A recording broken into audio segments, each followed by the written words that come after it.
네, 제주항공 여객기 참사 한 달 만에 또 이런 일이 벌어지면서 불안해하는 분들이 많은데요. 왜 이런 불이 난 건지 전다빈 기자에게 좀 더 물어보겠습니다. 자, 정 기자. 지금 가장 가능성이 큰 게 보조 배터리로 보이는데 이 작은 보조 배터리 하나에서 이렇게 큰 비행기가 다 탈 정도로 큰 불이 날 수도 있는 건가요? 네, 보조 배터리로 인한 기내 화재 빈번한 편입니다. 지난달에도 에어부산 비행기에선 승객이 들고 탄 보조 배터리에서 연기가 발생해 소화기로 진압하는 일이 있었습니다.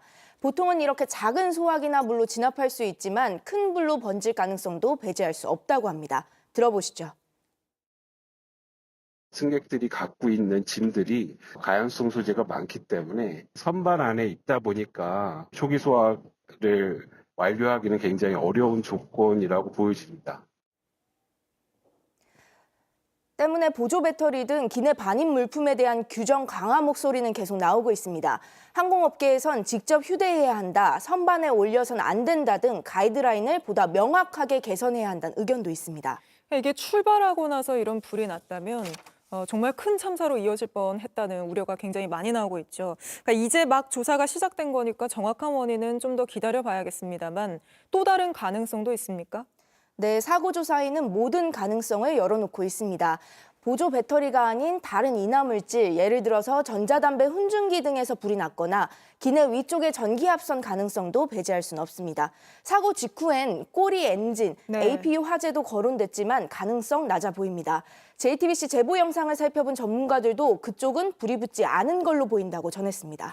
네, 화재 원인은 그렇고요. 대응을 한번 따져보면요. 승객들은 이 탈출할 때 안내 방송도 없었고 자력으로 탈출했다 이런 얘기를 하고 있던데 이 부분은 에어부산에서는 뭐라고 이야기를 합니까? 네, 일부 승객은 당시 안내 방송도 없었고 비상구도 직접 열었다고 말하는데요. 들어보시죠. 대피 방송이나 안내 방송은 좀 제대로 이루어졌던가요? 아니요, 안 나왔어요. 안에 승객들이 다 문 열었어요. 네, 실제로 보시면 탈출 당시에 총 8개의 비상 슬라이드 가운데 하나를 제외한 모든 슬라이드가 펼쳐졌습니다.